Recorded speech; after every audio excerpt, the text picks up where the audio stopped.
A platicarles acerca del tema que se llama análisis de sesgos de acuerdo con Cochrane. Bueno, voy a iniciar. Entonces, como habíamos visto, los metaanálisis y las revisiones sistemáticas son estudios útiles, uno, para elaborar recomendaciones respaldadas de estudios disponibles de varios estudios, resolver controversias generadas por los estudios individuales, responder preguntas no planteadas por estudios primarios y proponer nuevas hipótesis. Sin embargo, eh, el metaanálisis o la revisión sistemática no va a ser válida y puede producir eh, resultados erróneos con un intervalo de confianza estrecho alrededor de la estimación errónea del efecto de una intervención si estos estudios primarios tienen algún error o algún sesgo. Entonces, por ello es importante recordar que nosotros tenemos que tomar en cuenta lo que son la validez de nuestro estudio. La validez de un estudio tiene dos dimensiones. Uno, si el estudio formula la pregunta de investigación apropiada y le conocemos como la validez externa, y esta depende del objetivo para el cual se realizará el estudio. Y dos, se realizará con el hecho de si él mismo responde a la pregunta que estamos planteando correctamente, es decir, de manera libre de sesgos, y a eso le denominamos la validez interna. ¿Pero qué es un sesgo? Un sesgo es un error sistemático o desviación de la verdad y puede intervenir en la dirección de nuestro estudio. ¿En qué? En que nosotros podemos subestimar o sobreestimar. Varía la magnitud porque algunos son sesgos pequeños y otros sí realmente van a ser sesgos significativos. En este tipo de análisis de metaanálisis y revisión sistemática se ven influenciados el sesgo de los estudios primarios, por eso es importante revisarlos. Y llamamos en realidad riesgo de sesgo, no como tal sesgo, sino es un riesgo de sesgo, pero es importante recalcar que los resultados de un estudio pueden no estar sesgados a pesar de que haya defectos en la metodología. Entonces, hay unas herramientas para evaluar la calidad y el que haya un riesgo de sesgo. Uno es evaluar la calidad y eso se da mediante escalas en las que se otorga una puntuación a varios componentes de la calidad. Otra manera son listas de verificación en las que se formulan interrogantes específicos. Y para evaluar el riesgo de sesgo, existe la evaluación basada en dominios. Entonces, Cochrane, la colaboración Cochrane ha creado herramientas para evaluar este riesgo de sesgo. Entonces, se plantean diferentes herramientas de acuerdo con la metodología de los estudios primarios. Existe en realidad para ensayos aleatorizados y se emplea ROB 1 y ahorita la nueva versión es ROB 2 de la que vamos a hablar todo el tiempo. Entonces, ROB 2 emplea dominios y son 5 prácticamente y en los que busca sesgos de selección, sesgo de realización o ejecución, sesgo de detección, sesgo de transferencia o desgaste y sesgo de notificación selectiva. Esto los vamos a buscar en cada uno de nuestros artículos primarios. ¿Y en qué se basa o cómo lo vamos a hacer? Bueno, se hacen preguntas dentro de cada dominio con el objetivo de obtener información. Esta información va a alimentar ciertos algoritmos de programa que se han diseñado para guiarnos. Entonces, para que no haya como muchas respuestas, en realidad básicamente nos concentramos en 5. Una que es sí a la pregunta que nos están haciendo, probablemente sí, probablemente no, no y sin información. Entonces, ya que tenemos como esas respuestas a las preguntas, estas nos van a proporcionar la base para hacer un juicio a nivel de dominio sobre el riesgo de sesgo. Y entonces ahí nosotros vamos a catalogar nuestra revisión o bueno, a nuestro artículo primario o a nuestros artículos primarios en 3 categorías: bajo riesgo de sesgo, algunas precauciones o alto riesgo de sesgo. Entonces, ¿de qué depende que caiga en low o en el bajo riesgo de sesgo? Que los estudios estén en bajo riesgo de sesgo en los 5 dominios que les mencioné. El que caiga en algunas consideraciones depende de que si al menos uno cayó en alto riesgo de sesgo. Y cuando hablamos de alto riesgo de sesgo, es que en alguna de las preguntas o en la mayoría de las preguntas contestamos que no se realizó esa, no sé, la aleatorización o la selección de acuerdo, concreta de la maniobra. Y entonces nuestros sesgos, y ya son varias preguntas que se están acumulando, que nosotros estamos catalogando como alto riesgo de sesgo, entonces pues ya cae en esa categoría de alto riesgo de sesgo. Entonces, esta evaluación se hace una evaluación global y nos va a dar como estas tablitas donde vemos colores y lo que va a hacer es que vamos a ir revisando artículo por artículo y vamos a ir contestando las preguntas de cada uno de los dominios y entonces vamos a ver, en algunos los manejan como circulitos con crucecitas o esta línea vertical o el menos, pero hay otras formas que vienen otros artículos que solo traen los colores verde, amarillo y rojo. Ujú. Y entonces así quedaría nuestro cuadro final. Es decir, en cada uno de los artículos vamos a ir evaluando si se dio la aleatorización correctamente, si hubo cegamiento de la maniobra, de la asignación, si hubo cegamiento del personal que llevó a cabo la intervención, que hayan sido cegado para evaluar los resultados, que los datos hayan sido completos, en dado caso que tenemos datos incompletos, pues aquellos que tuvieron los datos incompletos, datos, informes selectivos, que el reporte pues haya solo reportado la información que ellos quisieron y entonces nos arroja este tipo de tablas. Y entonces, ¿qué se va a ver en cada dominio? Vamos a ver qué son las preguntas que necesitamos contestar y revisar en cada uno de nuestros artículos. No sé si ya ande Luis por aquí. Ay, creo que todavía no. Ok, Si quieres, vamos con el 2. ok, perfecto. Es que Luis dijo que se conectaba un poquito tarde, pero este, sí,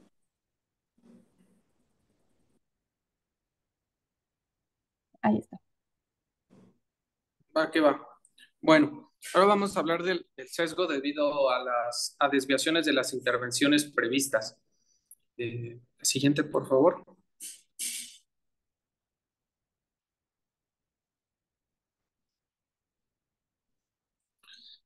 ¿Esto qué quiere decir? Que cuando asignamos a este grupo de intervención, ahí justo donde está circulado, afecta el desenlace o el resultado. Entonces, esto se define, son sesgos que ocurren cuando hay desviaciones de estas intervenciones previstas y estas pueden ser por intervenciones que se agregan, es decir, que sean adicionales o que realmente no estemos conscientes de que las hayamos agregado o que estas no se cumplan de acuerdo a lo previamente asignado.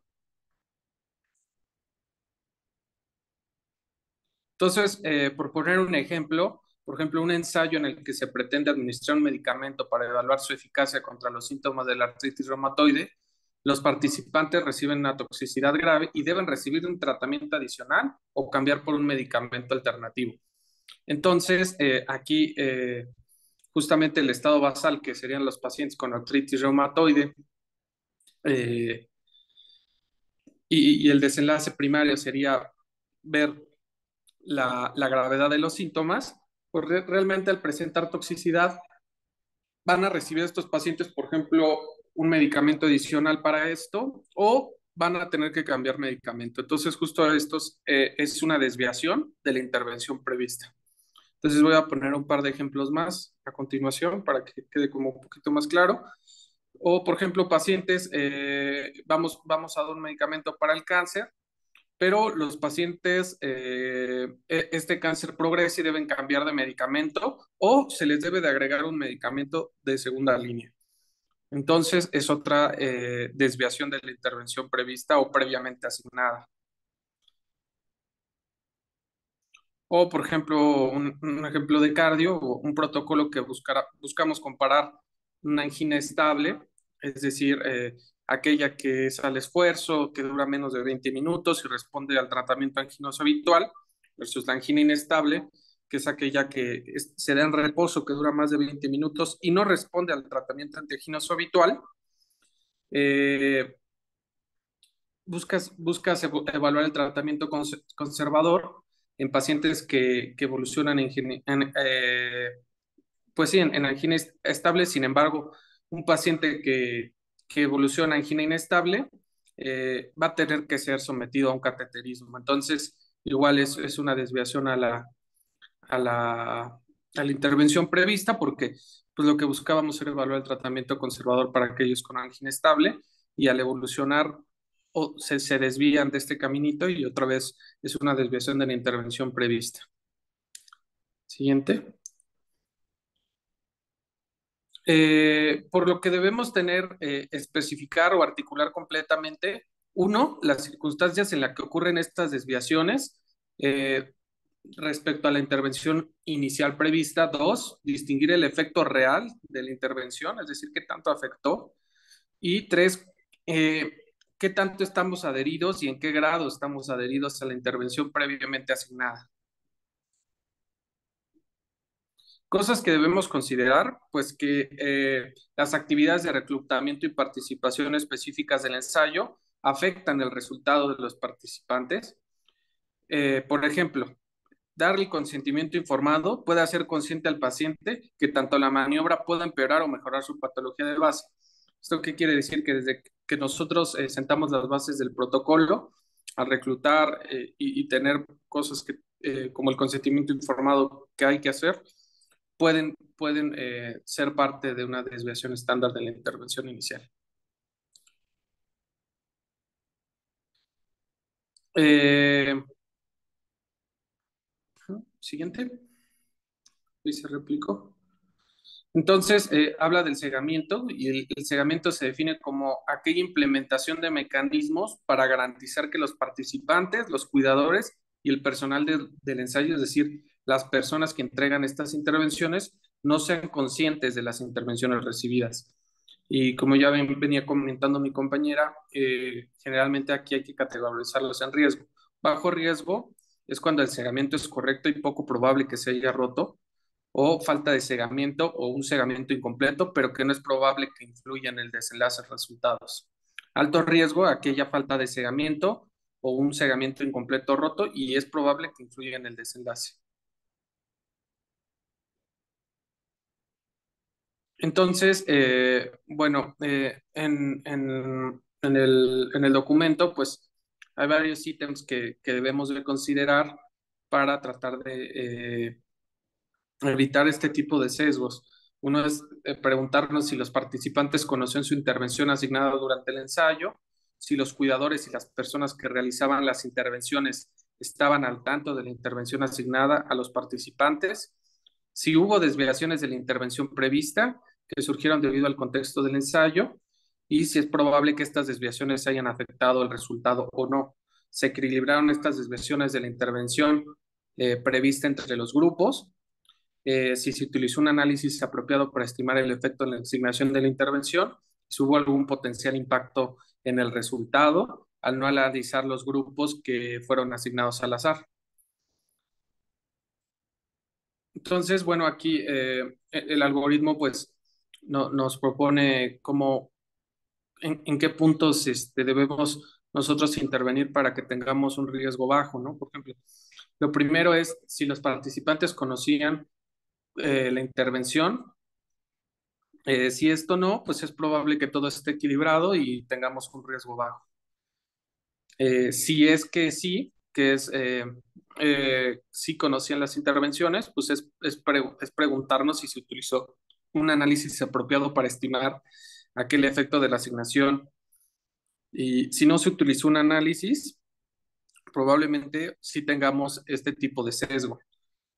Y, y bueno, si los participantes sí conocían la intervención asignada durante el ensayo y hubo desviaciones de la intervención prevista, hay que preguntarnos si es probable que estas desviaciones hayan afectado el resultado y si se equilibraron las desviaciones entre los grupos. Si no se equilibraron, pues es un riesgo alto.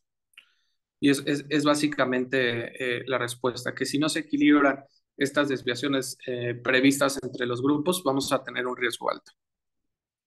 Nada más.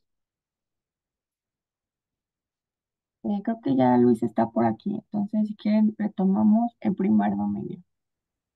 No sé si me escucha.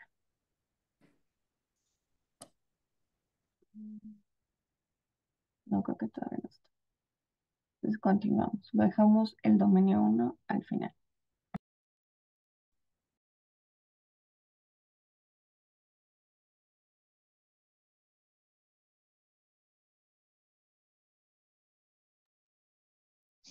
Sí, el dominio número 3 es el que se refiere al sesgo debido a resultados faltantes.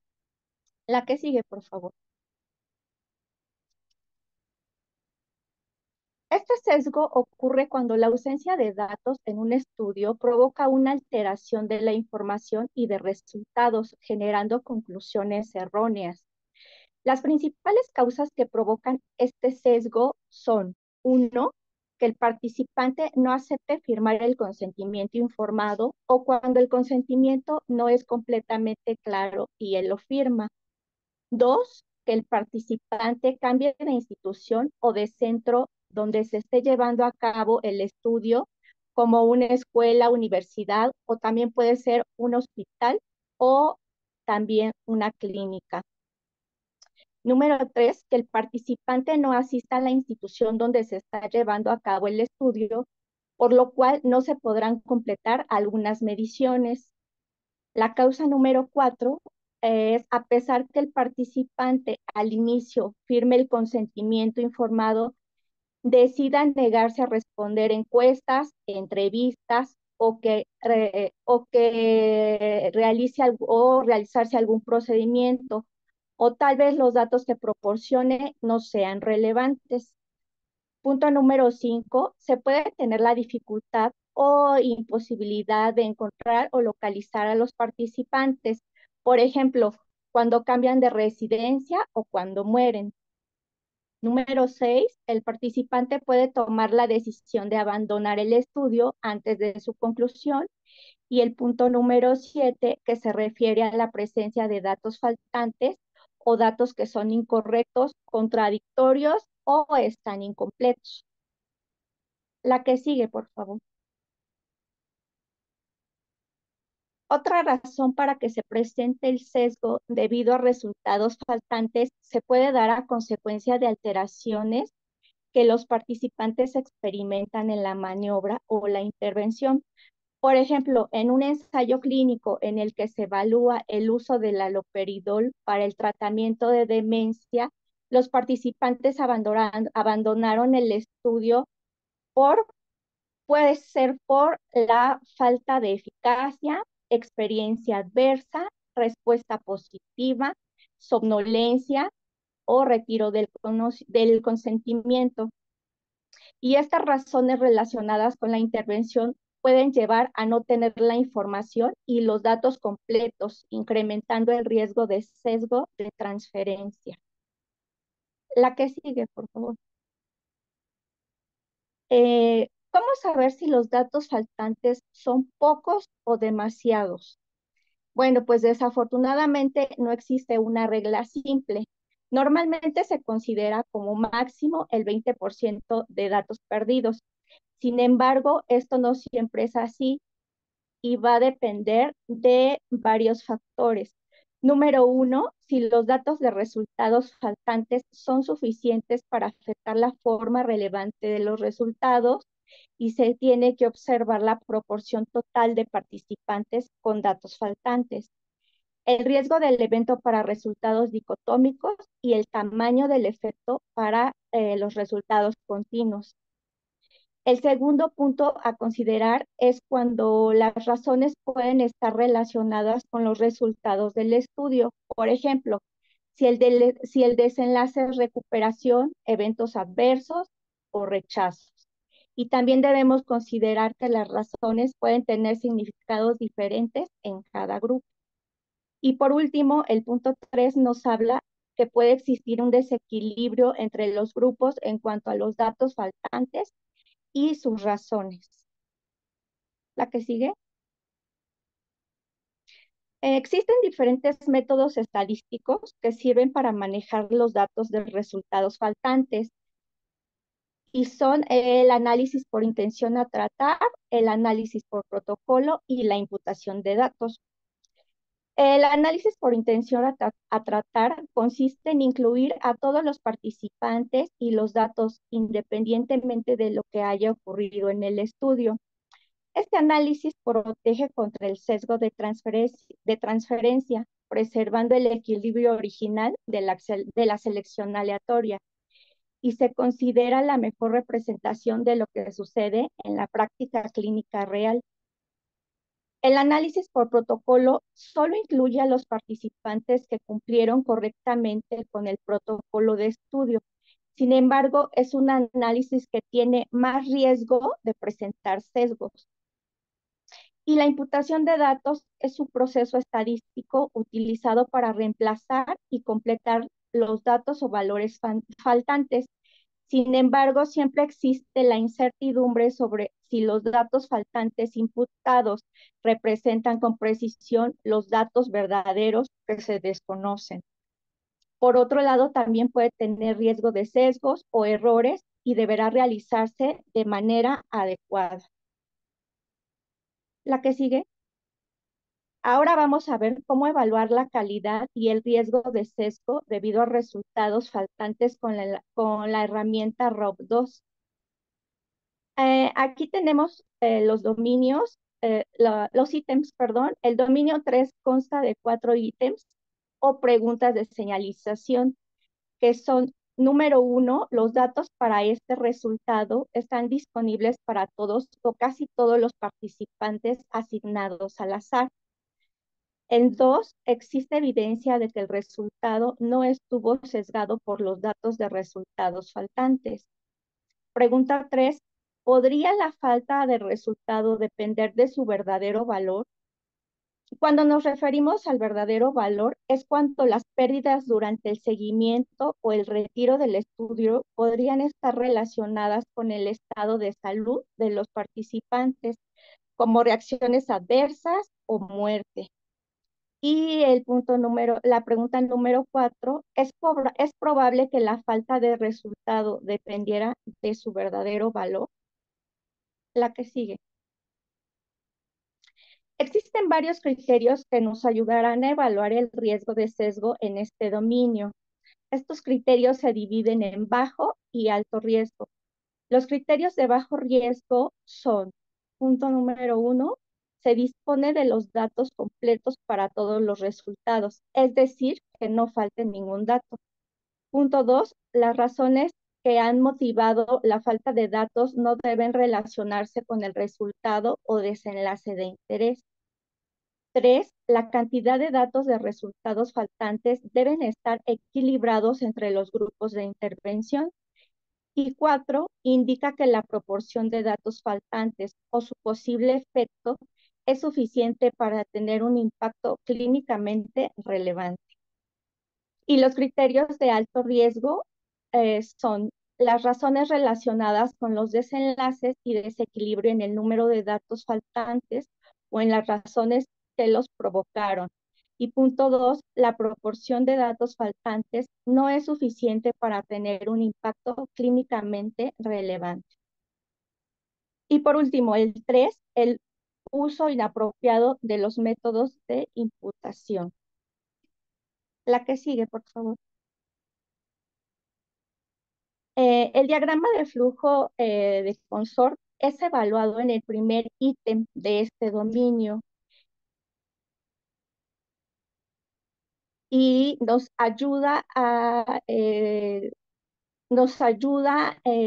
a hacer un juicio de alto riesgo. Por otro lado, también es fundamental incluirlo en la investigación, ya que nos va a garantizar la transparencia y calidad del proyecto. Este diagrama del flujo consort es un gráfico que muestra el flujo de participantes en un ensayo clínico aleatorizado, y su objetivo es proporcionar una representación visual y clara del número de participantes y su progreso desde la selección inicial hasta el análisis final. El diagrama de flujo consort típicamente incluye las siguientes secciones. 1, la selección. 2, aleatorización.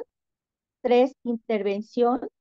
4, seguimiento. Y 5, análisis. En este diagrama podemos saber el número de participantes que fueron reclutados, también el número de sujetos que cumplieron con los criterios de inclusión y exclusión. También nos muestra los participantes que fueron asignados a cada grupo de intervención, sujetos que abandonaron el estudio o fueron perdidos, y los participantes que sí completaron el estudio. La siguiente. Y aquí está, este es el algoritmo que sirve para evaluar el riesgo de sesgo debido a resultados faltantes. En color azul se encuentran los 4 ítems o preguntas y van avanzando dependiendo las posibles respuestas, que son sí o probablemente sí, no o probablemente no, cualquier respuesta o sin información. Y los grados de riesgo, que pueden ser riesgo bajo, algunas preocupaciones, y riesgo alto. Y esto nos va a ayudar a controlar el riesgo. La que sigue. Bueno, pues vamos a seguir con el dominio 4, que es sesgo de medición del resultado. Entonces, para esto, pues primero tenemos que definir como los tipos de errores, ¿no? Entonces, los errores en la medición de las variables de los resultados surgen cuando los valores medidos no son iguales a los valores verdaderos o subyacente. Entonces, tales errores pueden llegar a sesgar la estimación del efecto de la intervención a partir de un ensayo aleatorio. Entonces, estos tipos de errores se pueden denominar dependiendo del tipo de variable al que se le atribuya. Entonces, un error de medición va a ser para todos los resultados continuos. Una clasificación errónea va a ser para los resultados dicotómicos o categóricos, y la subestimación o sobreestimación se va a dar cuando se evalúe los eventos. La que sigue, perdón. Entonces, este tipo de errores de medición pueden llegar a ser diferenciales o no diferenciales dependiendo de la relación que tengan con la intervención. Entonces, los diferenciales van a ser todos los relacionados con asignación a la intervención, es decir, que son directamente con la maniobra, y pueden ser tanto sistémicamente diferentes entre el grupo comparador contra el experimental. Y estos son menos comunes cuando se cegan al asesor de la intervención. Y los no diferenciales son todos aquellos que no tienen que ver con la maniobra y que pueden llegar a abordarse si se consideran que son importantes para el desenlace. Pero en dado caso de que se identifiquen y no tengan como tanto impacto en el desenlace, no se llegan a tratar este tipo de errores. ¿La que sigue? Entonces, la consideración del riesgo de sesgo en este ámbito depende de estos ítems, que es igual a las mismas tablitas que hemos visto en los dominios previos. Entonces, el primero es si fue inapropiado el método para medir el resultado, si podría haber diferido la medición o la verificación del resultado entre los grupos de intervención, si los evaluadores de los resultados estaban al tanto de la intervención recibida por los participantes del estudio, si es posible que la evaluación del resultado se haya visto influida por el conocimiento de la intervención, o si es probable que la evaluación del resultado, perdón, se repitió, se haya visto influida por el conocimiento de la intervención recibida. Entonces, los resultados de los ensayos aleatorios deben evaluarse de forma adecuada. Entonces, esos deben medirse o determinarse utilizando un método que sea comparable entre los grupos de intervención.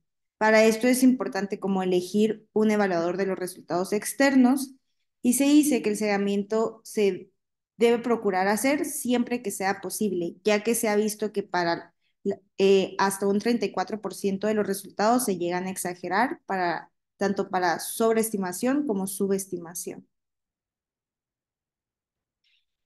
Entonces, para poder determinar quién puede ser como un evaluador, pues pueden ser tres opciones, ya sea que sea el participante y que el resultado sea tal cual comunicado por el mismo participante, como por ejemplo cuando quieres evaluar el dolor, la calidad de vida o la depresión, que sea por un proveedor de la intervención, es decir, que el resultado sea de un examen clínico, como la ocurrencia de un acontecimiento clínico o una decisión terapéutica, o un observador no implicado, que esto es directamente en cuanto a la intervención proporcional participante, por ejemplo, que un comité sea el que evalúa los resultados de la maniobra o que un biólogo sea quien realice una prueba automatizada como una PCR o que un profesional sanitario registre los resultados solamente para incluirlos en el historial médico de cada participante. ¿Sí? Entonces, ¿cómo vamos a evaluar, cómo vamos a disminuir más bien este tipo de errores? Pues gran parte es el cegamiento de estos mismos evaluadores. Entonces, al cegar a los evaluadores, estamos evitando el sesgo de detección. Entonces, porque pues estos no conocen la intervención recibida y puede llegar a afectar la medición de los resultados. Y siempre hay que evaluarlo de forma cuidadosa. Hay que preguntarnos si es probable que el sedamiento se rompiera, es decir, que en algún momento el evaluador conociera el grupo al que se le está realizando la intervención o no, y si puede ser factible incluso cuando no es posible cegar a los participantes y al personal. Y hay que recordar siempre que tanto los participantes como el personal pueden ser tanto los evaluadores del resultado. Entonces, tanto se puede llegar a cegar a los participantes como a los evaluadores. ¿La que sigue? Entonces, eso también se va a dividir en cuanto a bajo riesgo o alto riesgo. Bajo riesgo van a ser todos aquellos que el cegamiento fue llevado a cabo de forma correcta y que es poco probable que se haya roto. O cuando hay una falta de cegamiento, pero que no es probable que influya en la evaluación de los resultados. Y alto riesgo va a ser cuando hay tanto falta de seguimiento o que el cegamiento se haya roto o que sea probable que este mismo ausencia de cegamiento influya en la evaluación de los resultados. ¿Sí?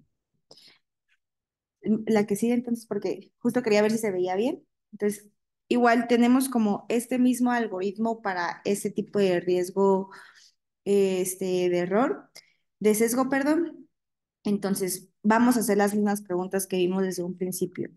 Entonces, empezamos con el 4.1. ¿Se ve como mi cursor? ¿No, verdad? Es el de Ángeles. No se ve.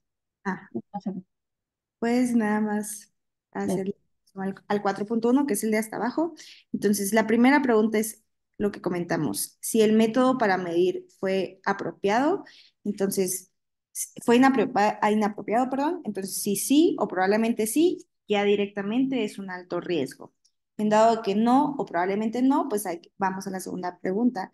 Si las medidas difieren entre los grupos, entonces en dado que sí, igual también ya nos vamos a alto riesgo. Si no o probablemente no, pues nos vamos a la tercera pregunta, es que si los asesores conocían la intervención recibida. En dado que no, pues ya se va directamente a un bajo riesgo. Si sí lo conocían o probablemente lo conocían, pues hay que preguntarnos si este sedamiento influía en los resultados. Entonces, si no llega a influir, ya se considera de bajo riesgo y si sí influía, pues ya nos podemos ir como a algún riesgo. ¿Ok? Listo.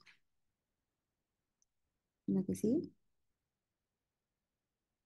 Entonces, para esto vamos a realizar la misma esta tablita, tal cual como es la que presentó en un principio Ángeles, que tanto puede ser con las palabras o los colores, pero esa es nada más la forma de hacernos las 5 preguntas en cada una de los errores, perdón, de los artículos.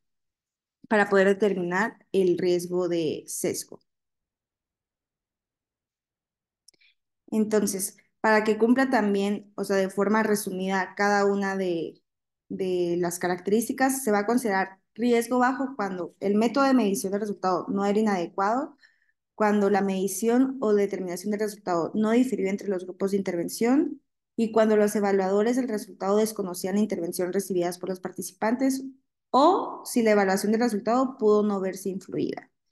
De algunas preocupaciones, esto sí abarca mucho más, es que el método de medición del resultado no era inadecuado y que la medición o determinación del resultado no difirió entre los grupos de intervención, que la evaluación del resultado podría haberse influido por el conocimiento de la intervención y que es poco probable que la evaluación de resultados se haya visto influida por el conocimiento o que la medición no fue inadecuada, pero que tampoco no hay información sobre la medición o la determinación de los resultados pudiera diferir y que los evaluadores de los resultados desconocían la intervención recibida por los participantes y que ésta no pudo haber sido influida para el conocimiento de la intervención. Y el de alto riesgo es tal cual, que el método de medición fue inadecuado, que la medición o la determinación podría haber diferido entre los grupos de intervención y que es probable que la evaluación del resultado se viera influida por el conocimiento de la intervención recibida. ¿Sí? Igual, continuando con el dominio 5, que este es el sesgo de la selección del resultado informado. ¿Sí? Entonces, este dominio 5 va a abordar el sesgo que surge porque el resultado notificado se selecciona. Esto ya sea en función de su dirección, de su magnitud o significancia estadística, que pues entre múltiples estimaciones del efecto pueden llegar a intervenir y son calculadas por el ensayo. Entonces, las consideraciones del riesgo de sesgo requieren distinción entre tres tipos principales. Entre un resultado dominante, que se va a tratar de un estado o de un criterio de valoración de interés, independientemente de cómo se mida, por ejemplo, la gravedad de la depresión. Entre una medición de resultados, que se va a tratar de una forma específica de un ámbito de resultados, por ejemplo, siguiendo la parte de la depresión, como la medición de la depresión mediante alguna escala, ya sea a 6 semanas después de comenzar la intervención. Y un análisis de resultado, que se va a tratar de un resultado específico obteniendo mediante el análisis de una o más medidas de resultado. Por ejemplo, la diferencia en el cambio medio de las puntuaciones de la escala de Hamilton desde el inicio hasta las 6 semanas entre los grupos experimental y comparación. Entonces, en resumen, para que se entienda, ese tipo de dominio es como la información que quieren mostrar los autores, que tanto maquillan, por así decirlo, que tanto que solamente quieren mostrar las que fueron estadísticamente significativas o las que no fueron estadísticamente significativas. ¿La que sigue? Entonces, este tipo de notificación selectiva de los resultados puede dar lugar a un sesgo de reporte de resultados, que es más probable que lo que suceda es que describan los resultados estadísticamente significativos, tal como está, o que solamente muestren los que están planificados en el protocolo de estudios.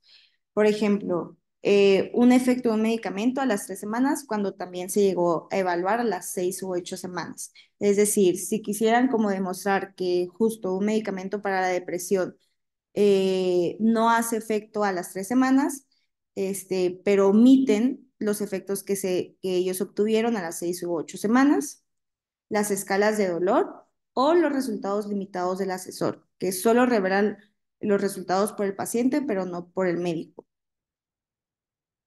¿Hay que seguir? Esos sesgos realmente son difíciles de determinar. Aquí lo que se necesita es como comparar los métodos con los resultados y buscar tanto los resultados medidos o los probablemente medidos pero no notificados, los resultados añadidos o los cambios estadísticos que llegó a haber o solo evaluar bien los subgrupos o las descripciones que no pueden llegar a utilizarse en una revisión. Por ejemplo, decir que no hay diferencias estadísticamente significativas sin aportar los resultados numéricos en total que se llegaron a hacer de un estudio. Y siempre hay que evaluar como las referencias al protocolo de estudio o al registro del ensayo y centrarse en los resultados del interés para la revisión.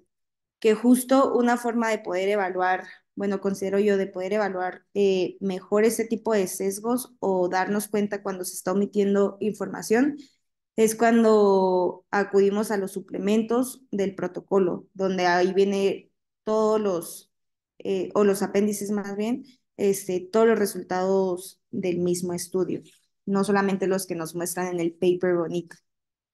La que sigue. Entonces, ¿cuándo se va a considerar bajo riesgo? Cuando se dispone del protocolo de estudio y que todos los resultados de interés de la revisión están descritos de la forma prevista en el protocolo, o cuando no disponemos del protocolo, pero está claro que se notifican todos los resultados esperables y especificados previamente. El riesgo poco claro, pues va a ser, la verdad es que la mayoría de los estudios se van a encontrar en esta categoría. Y alto riesgo va a ser cuando los resultados no descritos no están descritos como estaban preespecificados o era esperable en su estudio. Por ejemplo, que no añadan a los pacientes que se perdieron, que a los pacientes que se evaluaron de forma subconjunta o las medidas o métodos que tuvieron que realizar a lo largo del estudio, pero que no eran esperados desde la forma inicial del protocolo, o que los resultados descritos sean de forma incompleta, por lo que no puedan llegar a utilizarse en un metaanálisis. ¿De qué sigue? Entonces, pues para evaluar este tipo de sesgo nos vamos a hacer esas tres preguntas. Es si se analizaron los datos que produjeron ese resultado de acuerdo con un plan de análisis preespecificado que se finalizó antes de que los datos de los resultados no cegados estuvieran disponibles para el análisis, si hubo múltiples medidas de resultados elegibles, ya sea escalas, definición o puntos de tiempo dentro del dominio del resultado, o si hubo múltiples análisis elegibles de los datos. Entonces, para esto vamos a hacer el mismo ejercicio con la tabla, como lo hemos visto en los otros dominios. Entonces, en dado caso que los resultados fueron de acuerdo al plan, pues que la respuesta sea sí o posiblemente sí, pues nos vamos a la segunda pregunta, que es, se utilizó múltiples formas de poder evaluar los desenlaces, que es en dado caso de que no o probablemente no. Nos vamos a la tercera pregunta y es igual si hubo una selección de múltiples análisis y si es no o probablemente no, pues ya nos determina un riesgo bajo. Entonces, si para la primera pregunta el resultado era no o probablemente no, pero que hubo una selección múltiple de los desenlaces, ya nos determina que hay algo de riesgo. Entonces, independientemente que no sea cualquier resultado, pues también la mayoría nos va a determinar que hay algo de riesgo. Y cuando va a ser alto riesgo es cuando no hay una respuesta para determinar si los resultados se determinaron de acuerdo al plan y que tanto la pregunta 5.2 o 5.3 sea sí o probablemente sí. Aquí sigue.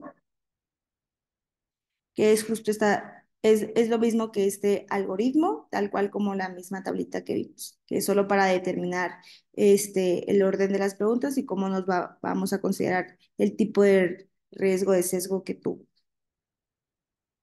¿Verdad que sí? Y listo. Listo, creo que ya está Luis aquí. A ver si ahora sí nos escucha. Sí, Ok, perdón. me regreso al primer dominio.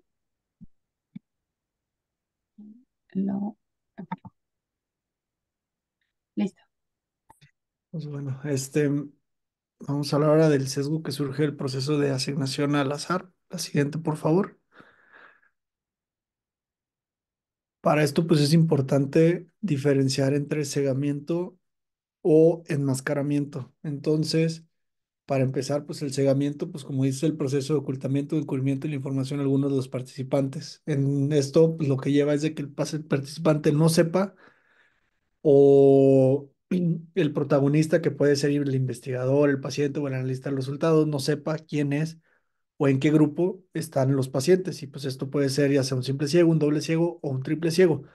Mientras que el enmascaramiento, pues es ocultar mediante un disfraz el tipo de intervención a través de diferentes métodos, como puede ser algún medicamento o el placebo que tenga las mismas características del medicamento, la pastilla que sea igual, que tenga el mismo color, que tenga el mismo sabor. Sin embargo, Cochrane lo menciona y algunos otros autores los menciona que pueden ser sinónimos. La que sigue, por favor. Entonces, primero tenemos que definir qué es aleatorización. Entonces, la aleatorización va a permitir, la aleatorización es el proceso mediante el cual un paciente es asignado al azar a alguna de las intervenciones posterior a su reclutación. Entonces, esto va a evitar que los factores pronósticos o conocidos o desconocidos influyan al momento de que el paciente sea asignado a uno de los dos grupos. Entonces, esto va a permitir que cada grupo tenga en promedio el mismo pronóstico antes de que se inicie la intervención. La confusión puede ocurrir cuando hay algunas causas comunes de asignación a algunos grupos o resultados y es una fuente en sesgo en estudios observacionales en donde las decisiones del tratamiento se pueden influenciar por algunos factores pronósticos.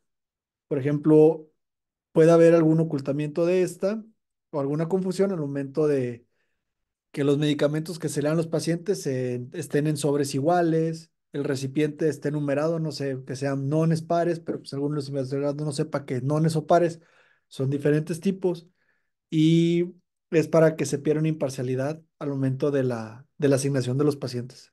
La que sigue, por favor.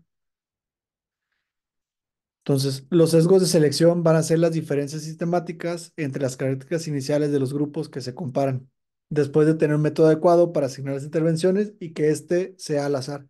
Y aquí tenemos dos definiciones. La primera es la generación de la secuencia, que es la probabilidad o que todos los pacientes o participantes del estudio tengan las mismas oportunidades de ser asignados a cada uno de los grupos. Y la que sigue es el ocultamiento de la asignación, que es pues como su nombre lo dice, ocultar la asignación o el tipo de intervención de alguno de los protagonistas del estudio al momento del proceso de reclutamiento. La que sigue, por favor. Entonces, la generación se tiene que hacer una secuencia específica sobre cómo se van a asignar los pacientes a las diferentes intervenciones a practicar basada en el proceso del azar. Y en la ocultación, pues hay que evitar que ya sea el participante o el personal del ensayo conozcan las asignaciones hasta después de que se confirme el reclutamiento. Para de esta forma prevenir sesgos al momento de asignar a qué intervención va a ir cada paciente. La que sigue, por favor.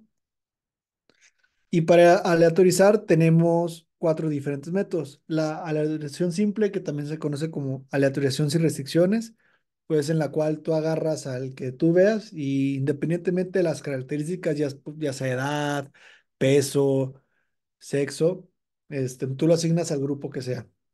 Aleatorización en bloques, esto va a permitir que una proporción específica de cada parte de los participantes en cada grupo sean asignadas mediante grupos similares. Por ejemplo, si yo tengo una muestra de 100 pacientes, yo me voy a asegurar de que tenga que asignar 50 en un grupo y 50 en otro grupo. La estratificación pues va a permitir que el paciente sea aleatorizado dependiendo de características o condiciones que el paciente presenta. Por ejemplo, como había mencionado Héctor anteriormente, pacientes con falla cardíaca, congestiva o no congestiva, pues eso nos permite aleatorizar al paciente dependiendo de las características que ya él menciona. Y la minimización es el proceso mediante el cual se asignan para lograr el mejor equilibrio entre los grupos de acuerdo a los factores pronósticos de los participantes. La que sigue, por favor. Entonces, el sesgo que surge de la asignación al azar se encuentra dentro del dominio del sesgo de selección. En este lo que se tiene que hacer es describir el método utilizado para ocultar la secuencia de asignación, para saber si las asignaciones se pueden prever antes o durante el reclutamiento. Y aquí la función que tiene tanto el investigador como quien se encarga de validar la información es prever o estar consciente de ello para poder evitar ese tipo de sesgos y que pues nuestro estudio una, tenga un resultado que sea concluyente y que sea estadísticamente significativo. Que sigue, por favor. Y pues también tenemos otras cuestiones que ya habían mencionado antes, que es cegar los participantes y el personal. Entonces, nosotros tenemos que escribir todas las medidas utilizadas, si hubo alguna que se utilizó para cegar a los participantes o el personal, qué intervención recibió cada paciente y al momento de hacer la revisión debemos de estar proporcionando información con respecto a si el cegamiento que nosotros propusimos fue efectivo y sigue siendo efectivo para de esta manera poder llevar el estudio de una mejor manera y que pues no se genere otro sesgo en este sentido. La que sigue, porfa. Y por último, pues tenemos del cegamiento de los evaluadores de resultados, que en este tenemos que ver también las medidas utilizadas, cómo se cegaron a los evaluadores, para que no supieran qué intervención se realizó en cada paciente y pues nuevamente nuestra función como validadores del estudio o como evaluadores, pues tiene que ser el ver si el sesgo o si la maniobra de cegamiento fue efectiva. La que sigue, por favor. Entonces, ¿qué es lo que puede fallar al momento de la aleatorización de los pacientes? En la ocultación, pues no conocer las reglas de asignación o de secuencias del paciente. Por ejemplo, esto es más común en los procesos de aleatorización simple, donde pues tú agarras parejo. ¿Y pues, qué podemos hacer? Pues prevenir o predecir asignaciones futuras basadas en asignaciones previas. Puede ser basadas en algún estudio previo, similar, o si es el seguimiento de algún estudio que ya se realizó antes, pues basarnos en la misma metodología. Entonces, qué puede pasar si tenemos una falla en la falta de ocultación? Pues que los pacientes sean inscritos en cada grupo dependiendo de sus condiciones o características. Y esto puede permitir que el paciente sea descubierto, lo cual puede comprometer la aleatorización. Un paciente diga, pues yo estoy en el grupo de placebo, pues ya no me lo voy a tomar porque pues, al final de cuentas no me están dando nada. La que sigue, porfa. ¿Y cómo vamos a evaluar el éxito? Pues hay que ver los valores iniciales de los factores entre los grupos de intervención y el riesgo de sesgo lo vamos a evaluar si las características de los participantes están equilibradas entre los grupos o y cabe contar de que un desequilibrio debido al azar no indica necesariamente un riesgo de sesgo. ¿Sigue? Y eso sería todo. Muchas gracias. Muchas gracias, Luis. Listo, doctor. Gracias. ¿Nos podrían compartir su presentación en el chat, por favor? Claro, se las mando. Gracias. Ok. Ahora, vamos a ir haciendo, es mucha información. Tienen ustedes que revisarlo con detalle, ir desglosando cada uno de los algoritmos. Ahora, hay algunos aspectos que me gustaría puntualizar. Una de las cosas que siempre confunde es este último punto que Carlos nos explicó. Nos estaba explicando el ocultamiento de la asignación. ¿Para qué sirve el ocultamiento de la asignación? O más bien, ¿qué es el ocultamiento de la asignación? Que los Edgar. participantes, perdón. Ujú. Espérame tantito. Edgar.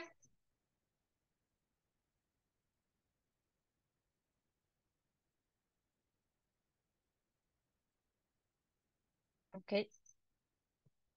Ángeles. Ya, perdón, es que no podía conectar el El micrófono. micrófono. Ok, listo. ¿Qué entendiste que es el ocultamiento de la asignación? Pues como el cegarlo, o sea, como si fuera el ciego, el cegar el estudio. Mm-mm. No, eso es el enmascaramiento o cegamiento. Este es ocultamiento de la asignación. Ángeles. Que justo los participantes, el evaluador o las personas que van a hacer, a designar la maniobra, no sepan este, lo que van a hacer ni las tareas subsecuentes. Es decir, si van a tener dos grupos, que uno va a hacer la intervención y el otro, no deben de saber como cuál es lo previsto o lo que quieres de resultado.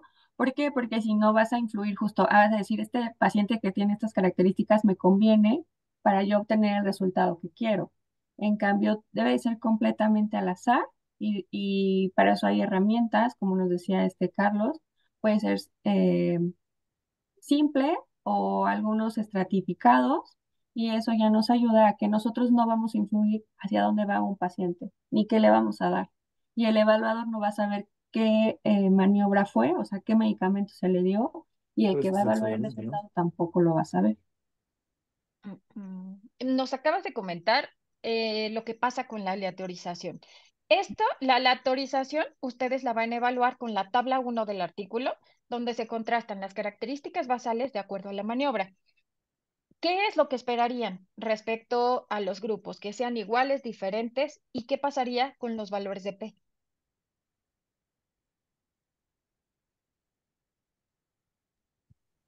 Mm, Pues se busca que los grupos sean homogéneos, realmente, ¿no? Exacto. Es decir, que los valores de P serían no significativos. Además de esto, si ustedes identifican que hay alguna diferencia, ¿sabrían ustedes que hay impacto de estas diferencias si los autores no lo consideraron en el análisis multivariado? Si no se tomó en cuenta aguas, seguramente hay un sesgo de selección. Ahora, ¿qué puede suceder? Miren, y esto, creo que este es el Entonces, ¿qué mejor es el ejemplo. oculto? ¿Perdón, Edgar? Sí, ¿cuál es entonces el ocultamiento? O sea, porque yo lo que entendí que dijo ahorita Ángeles fue pues muy parecido al enmascaramiento o cegamiento. Ajá, exacto. Hay que diferenciarlo.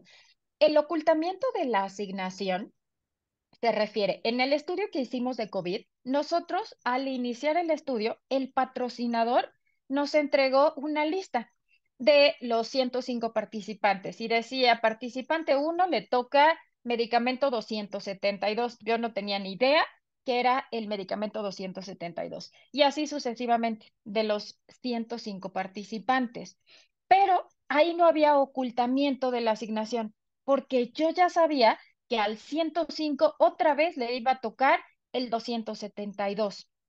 ¿Qué es el ocultamiento entonces? El investigador desconoce hasta el momento que va a incluirse el paciente qué tratamiento se le va a asignar, ya sea que lo sepa y que sepa que era hidroxicloroquina o que no lo sepa y que esté cegado o enmascarado. ¿Qué puede suceder si no hay ocultamiento de la asignación? Lo que podría suceder es al inicio del estudio, pues no hay problema, pero conforme fue avanzando el estudio, yo no sé qué es el 272, pero sé que cuando asigno ese tratamiento, el paciente tiene mejores resultados. Entonces, ¿qué pasaría si de pronto tengo 3 pacientes que llegan, los 3 están en la sala de espera? Corroboro los criterios de inclusión, pero yo tengo a esos 3 pacientes.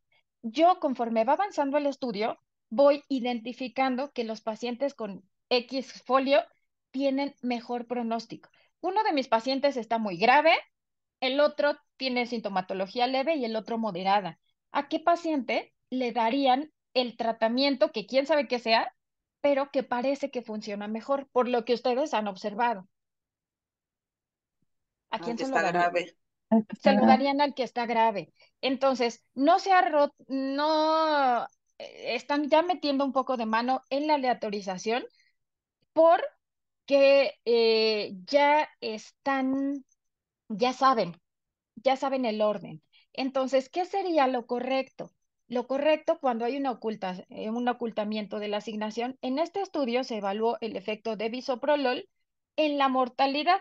Se comparó bisoprolol versus placebo. Era un estudio que estaba cegado o enmascarado y además había ocultamiento de la asignación. Hubo aleatorización, se utilizó una secuencia aleatoria generada por computadora para asignar el tratamiento. Las asignaciones aleatorias se colocaron en sobres opacos sellados que fueron abiertos por el médico del estudio una vez que cada participante se inscribió en el ensayo, después de cumplir con los criterios de inclusión y exclusión. Los pacientes se inscribieron en el orden en que se presentaron y los sobres cerrados se abrieron en estricta secuencia numérica. ¿Queda más claro ahora qué es el ocultamiento de la asignación? Sí, perfecto. ¿Segurísimo? Ujú. Sí, seguro, sí. Ok, va, que va. Entonces, no es lo mismo. Esto siempre genera confusión. Por eso traía preparada esta diapositiva, porque siempre hay esta confusión. Entonces, Y de verdad eso puede suceder. Tú estás viendo un paciente grave y entonces ese paciente grave tiendes a darle lo que parece que funciona. Así sea placebo, tiendes a darle lo que parece que funciona. No sabes qué es, pero como ya lo viste, puedes hacerlo. Y entonces, ¿qué es lo que harían ustedes para no meter la mano? Tendrían que tener definido qué sucedería en esta condición. Llegan los tres igual. Entonces, quizá si llegan los tres igual, tienes a lo mejor un estudio de PCR que confirme el diagnóstico. Vas a asignar el tratamiento en el orden que fueran llegando los resultados del laboratorio para que tú no te veas tentado a modificar el orden. No sé si vieron en Grey's Anatomy, un capítulo donde Derek estaba haciendo un ensayo clínico para Alzheimer y Grey rompió la secuencia de aleatorización, abrió los sobres y cambió el orden. ¿Cuál sería la implicación de hacer esto?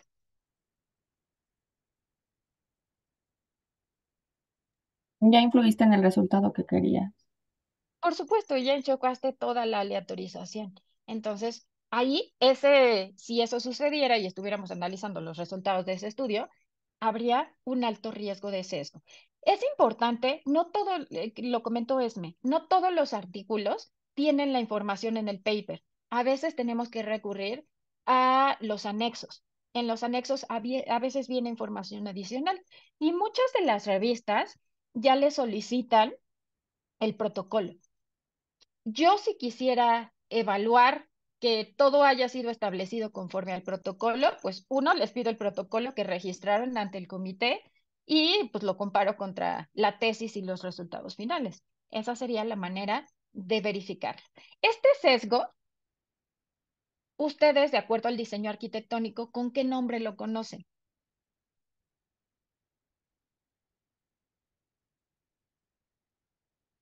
Este sesgo de selección.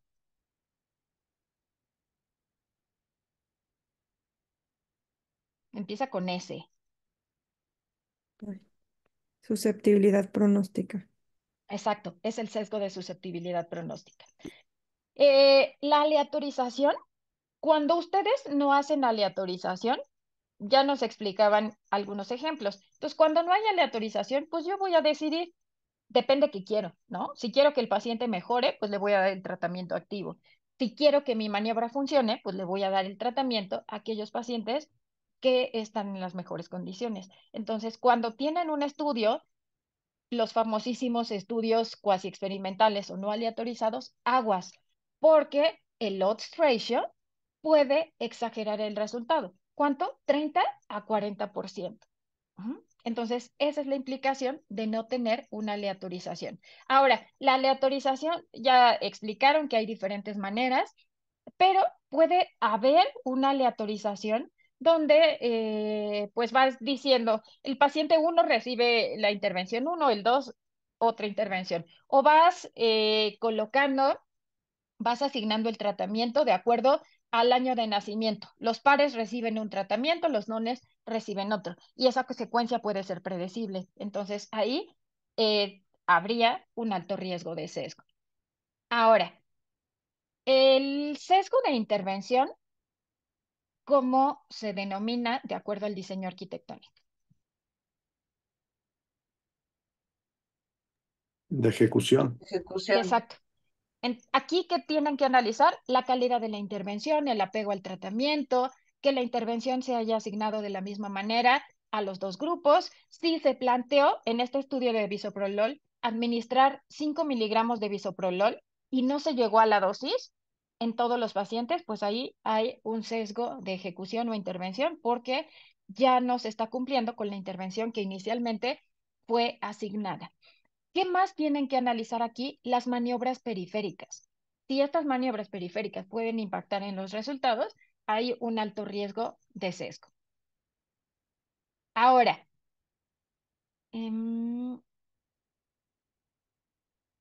el sesgo de medición del desenlace, bueno, tanto el sesgo de ejecución como el de medición del resultado desenlace están influidos por el enmascaramiento. Si hay un enmascaramiento, lo que tienden a hacer los investigadores es tratar de la misma manera a los dos grupos.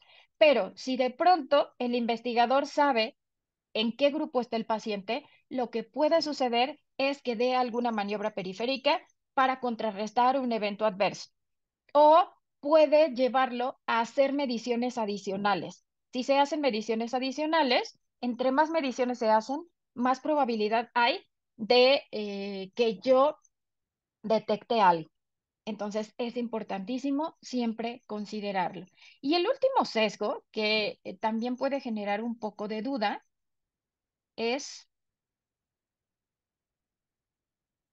en cuanto a los resultados faltantes, ustedes tienen que analizar siempre los artículos, ¿no? Entonces, ustedes asumen que todos los participantes tenían la información completa, pero no siempre es así. Deben analizar los datos missing, qué datos faltantes tenían, y por ahí nos decía Nadia que es necesario que verifiquemos el proceso de imputación. Ahí, cuando falta información, se puede hacer una imputación de acuerdo al tipo de variable y al porcentaje de datos perdidos. Si falta un dato de sexo, bueno, pues se imputa con la moda, o como cualquier otra variable cualitativa, se imputa con la moda. Si es una variable cuantitativa de libre distribución, con la mediana, o con la media si tiene distribución normal. Pero hay condiciones donde no se puede imputar. ¿Qué pasa si me faltan desenlaces? Y yo los imputo por la moda. O si no tengo un dato de alguna intervención, ¿qué pasaría si yo imputo la variable independiente o la dependiente? ¿Qué creen que sucedería? ¿Confiarían en esos resultados? No. No. Entonces, esto no se reporta en todos los artículos. Algunos artículos sí reportan que tienen datos faltantes, tienen que analizar cuál es el porcentaje de los datos faltantes y si se dan de forma equilibrada o no entre los diferentes datos. Ujú. Y considerar el impacto de los datos faltantes. Vean, por ejemplo, esta diapositiva. Imaginemos que tenemos un ensayo clínico y son 1000 participantes en el grupo de intervención. Hay 100 datos perdidos, que equivale a 10%. Si consideramos solo el número de datos perdidos, pues diríamos que no hay sesgo de transferencia. Pero cuando analizamos la mortalidad de estos pacientes restantes, de estos 900 participantes restantes, hay 18 muertes, que equivale al 2%. Cuando analizamos la mortalidad de los datos perdidos, resulta que ahí hay 20 muertes o 20% de datos perdidos, de forma tal que la mortalidad sube de 2% a 3,8% en el grupo de intervención. ¿Qué opinan de esto? ¿Hay o no sesgo de transferencia? Sí. Sí. Hay un sesgo de transferencia. Y ayer en la clase me decían, bueno, ¿y cómo sabemos si se perdieron los datos? ¿Qué pasó? ¿O cómo sabemos que se murieron? Siempre, a lo mejor dejan de acudir a consulta, ustedes tienen los datos personales, habitualmente tenemos el dato de contacto del paciente, pero también de algún familiar cercano, podemos preguntarle al familiar qué pasó, si perdió el interés, si se cambió de domicilio, si perdió la seguridad social, si ya no tiene activo el seguro de gastos médicos mayores, entonces tienen que preguntarlo, pero también pueden evaluar los registros hospitalarios, los certificados de defunción y así saber qué está sucediendo. Entonces, no se vale analizar solo el total de las pérdidas, sino considerar en este flujograma que nos mostraba Nadia cómo se están comportando las pérdidas. Deben ser equitativas y balanceadas entre los grupos. Si se presentan de esta manera, pues es menos probable que esas pérdidas estén relacionadas con el pronóstico. ¿Mm? Ahora, otro sesgo que también es importante y no se entiende tan fácil es el de reporte selectivo. ¿Cómo entendieron el reporte selectivo? De acuerdo a lo que nos explicó Esme. El investigador reporta lo que él esperaba o lo que él quiere demostrar en un artículo, no exactamente lo real. ¿No? El ejemplo que nos puso es, si yo quiero detectar o yo quiero comprobar que mi medicamento no sirve para depresión, a lo mejor yo solo reporto los resultados de los pacientes a las 3 semanas y no a lo mejor a los 6 meses, donde ya se vería un cambio. Claro, pero y también puede suceder que yo, a lo mejor para el desenlace primario, no hay diferencias significativas. Y entonces no pongo la información. Imaginen que ustedes quieren extraer datos y no hay datos, porque lo único que dice es que la intervención no funciona y el resultado es no significativo, pero no les ponen los números. O uno se desvía del objetivo primario y le da más peso a los desenlaces secundarios. O al final, ustedes truquean su proyecto y entonces se quedan con el resultado secundario, hacen el artículo y simplemente eliminan el resultado primario.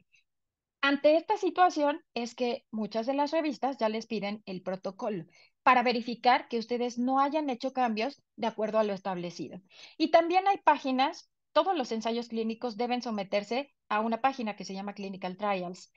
El registro se tiene que hacer previo a que éste se empiece a llevar a cabo, a que empiecen el reclutamiento, de tal forma que no se vean tentados a desviar su objetivo y a considerar solo los resultados que fueron significativos y se desvíen a un objetivo que no era el primario que ustedes habían establecido. Entonces, estos son los métodos que ustedes tendrían para corroborarlo. No está sencillo porque no todos dan toda la información. Mariana, Sí, o sea, por ejemplo, la revista pide el protocolo o el protocolo fue registrado, pero aquí cuando yo publico, la revista pone algo o cómo lo hace. O simplemente sí, no me deja publicarlo si no me apego a mi protocolo. ¿O cómo sería? sí, se tiene que verificar. Entonces, se debe verificar y si no coincide, pues te lo pueden rechazar. Si no mandas el protocolo, pues también te lo pueden rechazar. Hay algunas revistas que lo dejan como voluntario. Entonces tú decides si compartes la información o no, incluso la base de datos.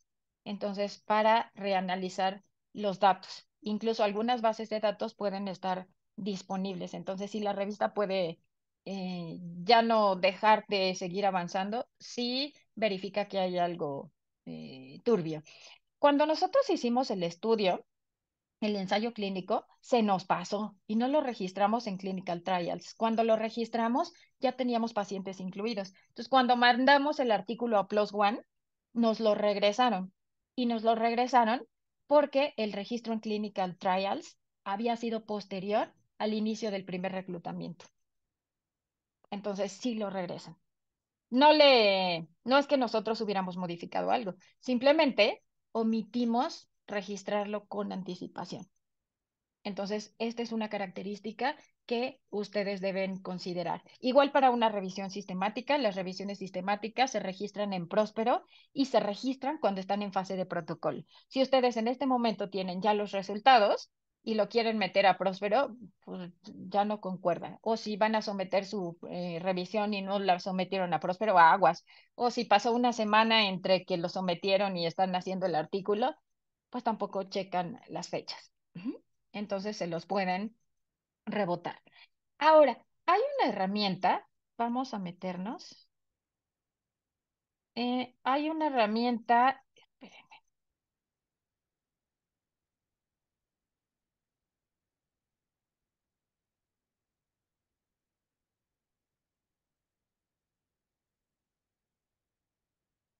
Afortunadamente ya hay diferentes opciones. Oye, otra vez no lo estoy compartiendo.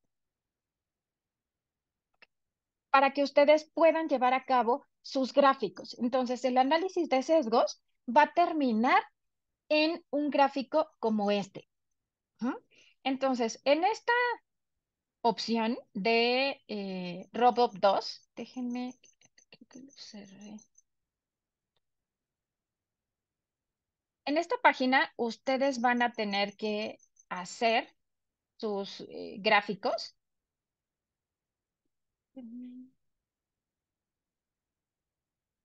¿Están viendo mi pantalla? No, ¿verdad?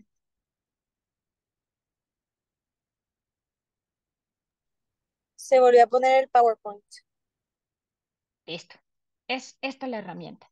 Entonces, en esta página, ustedes van a poder hacer su gráfico. Entonces, aquí la opción que nosotros queremos, le dan clic. Si es un ensayo clínico, se van a ROPTOS. Y hay una herramienta en Excel donde ustedes van a poder ir haciendo esta clasificación. En la presentación que les compartí ayer viene el screenshot y ahí vienen los pasos para que ustedes puedan llevar a cabo este análisis. Entonces, vamos a abrir esta plantilla. Yo ya la tenía aquí abierta, un poco medio llena. Esta opción es muy importante. Si no le ponen habilitar macros, no va a abrirles el archivo y no van a poder hacer ningún análisis. Entonces, esta es la pantalla que les da el Excel.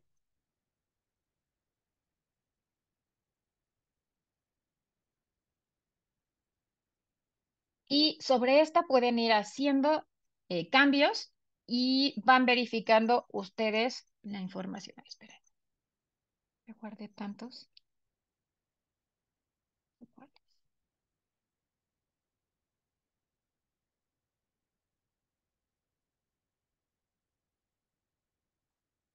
Lo vamos haciendo.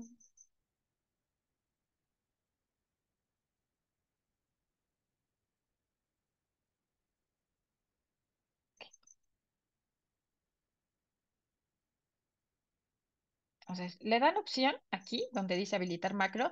Después se van a esta opción donde dice evaluación de ROP2 y les da este recuadro. En este recuadro, ustedes van a ir colocando la información de los artículos. Entonces, bueno, aquí podemos poner el autor Martínez 2024. Ustedes van a poner que es el artículo número 1.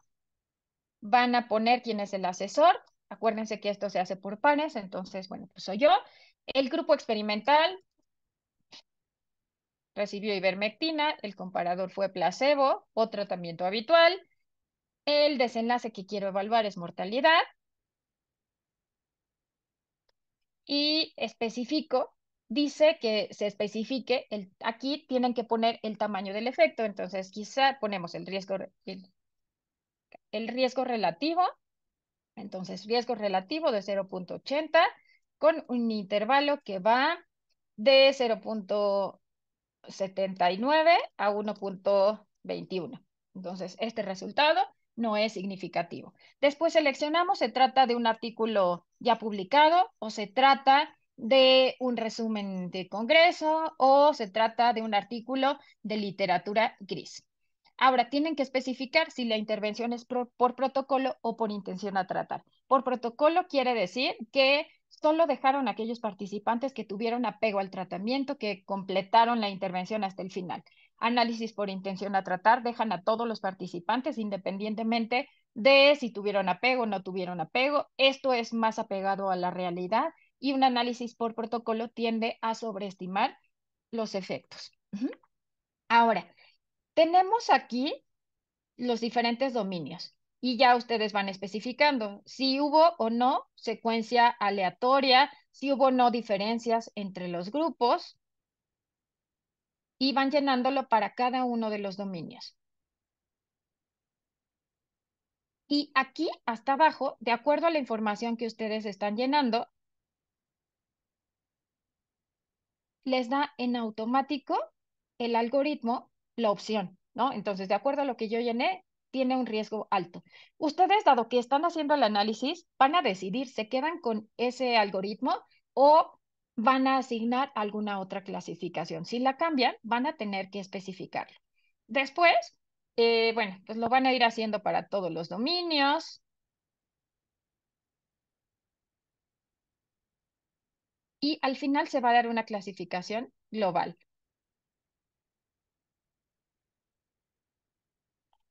Entonces, el riesgo no lo llenamos todo, entonces es alto para las categorías que se llenó. Y de acuerdo a esto, acuérdense, una clasificación con que uno de los dominios tenga riesgo alto, ya se considera como alto. Para que estén en bajo riesgo de sesgo, todos deben estar en verde. Y algunas preocupaciones van a tener algunas preocupaciones y verdes, pero no debe haber ninguna categoría en rojo.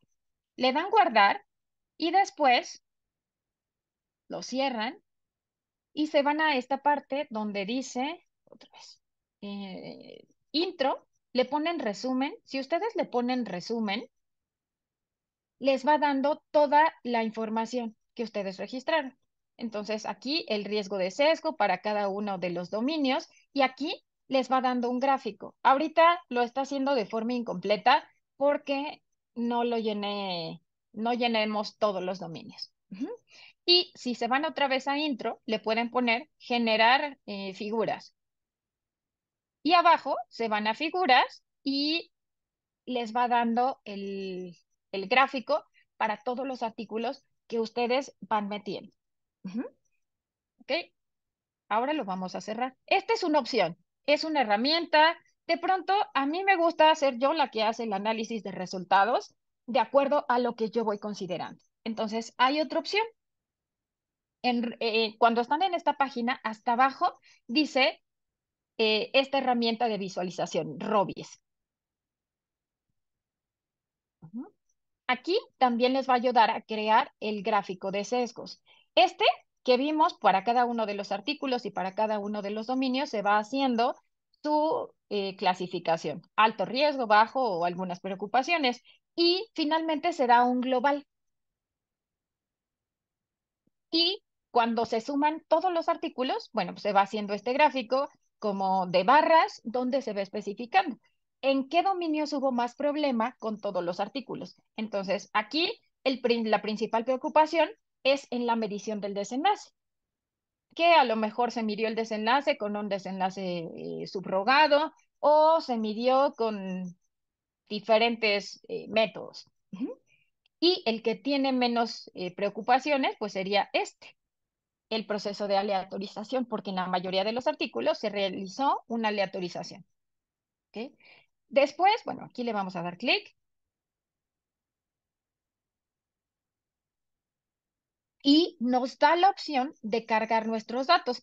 En la parte de abajo viene un conjunto de datos de acuerdo a las diferentes herramientas. Entonces, está Rob2, está Robbins. Robbins se utiliza para estudios de cohorte, Robbins sí para estudios de intervención que no son aleatorizados. Entonces, aquí viene cómo se deben cargar los datos. Es un Excel muy sencillo. Vamos a ponerlo aquí. Aquí lo cargamos. Va a estar súper fácil. Viene cada uno de los dominios de 1, de 2, de 3 y así sucesivamente. Y ahí ustedes van a poner para cada clasificación cuál es el riesgo de sesgo. Entonces el estudio 1 para el dominio 1 es bajo riesgo de sesgo. Para todas las áreas es bajo riesgo de sesgo. Para el siguiente tienen algunas preocupaciones. Para este tienen una clasificación con alto riesgo de sesgo y bueno, pues de acuerdo a esto, al final, ¿cuál sería la clasificación que ustedes hacen de ese sesgo? Hasta abajo dice generar gráficos y les da este gráfico, que es el que se tiene que agregar al resumen, pues a la revisión, y este que es el resumen, los porcentajes de cada uno de los, bueno, más bien de todos los artículos que ustedes analizaron. Aquí el mejor es el reporte selectivo de resultados. Y el que está peor, pues es el riesgo global y podríamos decir que el sesgo de transferencia o de datos faltantes. Entonces, esta es otra opción para que ustedes puedan construir sus gráficos. La tarea va a ser que a partir, ya extrajeron sus datos, ya saben qué artículos van a consultar, entonces van a hacer el análisis de riesgo de sesgos y me van a subir sus dos gráficos. Este de resumen y este. Ustedes deciden si utilizan el primer Excel que les mostré o lo hacen directamente aquí. Aquí depende de ustedes, a mí me gusta más este y analizarlo un poco más, como con más libertad y sin ser tan estrictos. ¿Dudas hasta aquí? Mariana, Sí, tengo dos desenlaces. Uno es la medición del dolor y lo otro es el consumo de opioides. tienes que He visto elegir el uno, el dolor, uno nada más, no puedo el hacer los dos. desenlace más importante.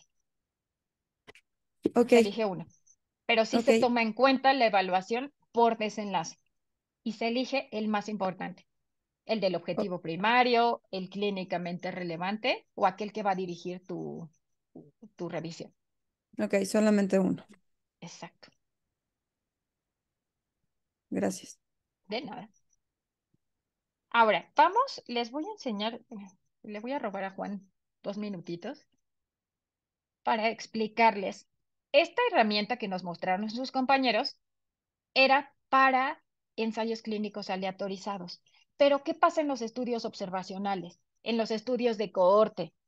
En los estudios de cohorte no tenemos aleatorización. Si ustedes utilizan mal esa herramienta, pues ya van a todos sus artículos de cohorte, van a tener alto riesgo de sesgo porque no hay aleatorización. Entonces, esta herramienta de Robbins E, tiene 7 dominios.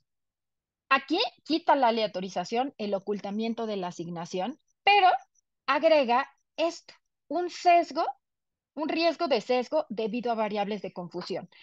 Cuando ustedes hacen su tabla 1.5 o esta tabla que compara características basales de acuerdo a la maniobra, va a haber diferencias, porque el sujeto decide en qué grupo va a estar. Entonces, si hay diferencias, estas variables se tendrán que analizar dentro del análisis multivariado. Ahora, ¿cómo se evaluó la exposición? ¿La evaluación de la exposición fue correcta? Si yo quisiera ver el impacto que tiene la vitamina D sobre enfermedad cardiovascular, ¿qué es lo que me diría? ¿Haría un instrumento de consumo de alimentos que se utiliza para macronutrientes o determinaría la medición sérica? Tendría idealmente que hacer la medición sérica. Si yo mido el consumo, eso no necesariamente es el reflejo de los niveles de vitamina D. Entonces, ahí habría un problema. Y otro sesgo que es muy importante es la selección de los participantes.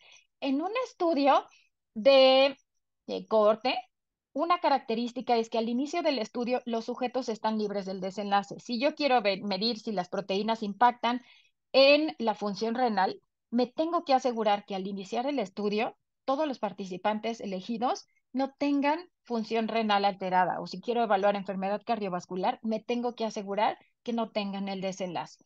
Y después dice que tenemos que evaluar el riesgo de sesgo en intervenciones postexposición, es decir, maniobras periféricas. Hay una revisión que quiere hacer una de sus compañeras donde quiere analizar el impacto de los niveles de vitamina D en el embarazo y su asociación con el neurodesarrollo a los 2 años. Entonces, la intervención, pues, es lo que ocurrió en el embarazo, pero hay intervenciones postexposición. Si tuvo el niño encefalitis, si tuvo o no tuvo estimulación temprana, pues eso va a impactar en el desenlace. Si no se toman en cuenta, entonces va a haber un sesgo posexposición.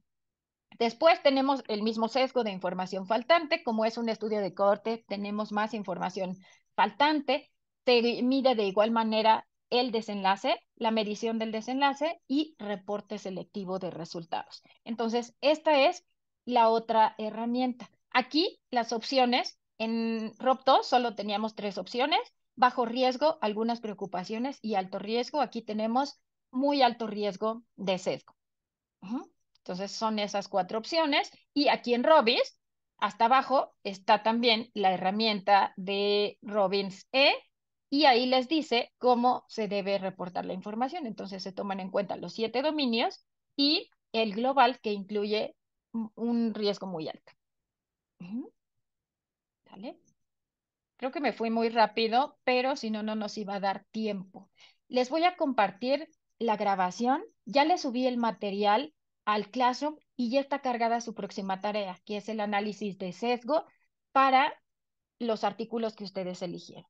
Si tienen dudas, por favor me escriben. ¿Ok? ¿Alguna duda antes de que terminemos? Creo que no, hasta que lo hagamos. Sí, hasta que vayan leyendo sus artículos. Sí. Ujú. Entonces vean cómo son, en realidad son sesgos muy parecidos a los que habíamos visto en el diseño arquitectónico, simplemente tienen otro nombre. ¿Vale? ¿Algún otro comentario? ¿Pregunta?